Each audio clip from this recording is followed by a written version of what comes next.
எனக்கு ரொம்ப மனசு கஷ்டமாக இருக்குது. எப்படி குலுங்கி குலுங்கி சிரிக்கிறீங்க? சிரிக்கிற இடமா அது?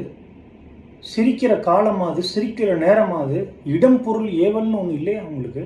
தமிழ்நாட்டில் ஒரு கோர சம்பவம் நடந்திருக்கு. அதுக்கு உங்களை விளக்குறதுக்காக உங்களை கூப்பிட்டுருக்காங்க.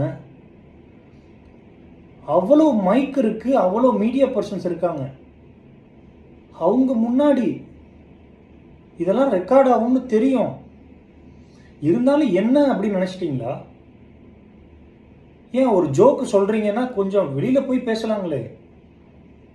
சாவு வீட்டுக்கு வந்து இப்படி தான் சிரிப்பீங்களா? அந்த மாதிரி தான் இருக்குது. அந்த இமோஷனை, ஒரு கம்பேஷன் வேணாமா? ஒரு ஃபெலோ பீயிங்க்கு ஒரு கம்பேஷன் வேணாமா? ஒரு கருணை வேணாமா? அப்போ நாளை பொண்ணு உங்கள்கிட்ட ப்ரைவேட்டாக உங்களோட கேபின்லேயோ இல்லை உங்களோட சேம்பர்லேயோ மனு கொடுக்க வரவங்கள எப்படி டீல் பண்ணுவீங்க? இப்படிப்பட்ட பொசிஷனில் இருக்கீங்க. நீங்கள் எவ்வளோ ஹார்ட் ஒர்க் பண்ணியிருப்பீங்க.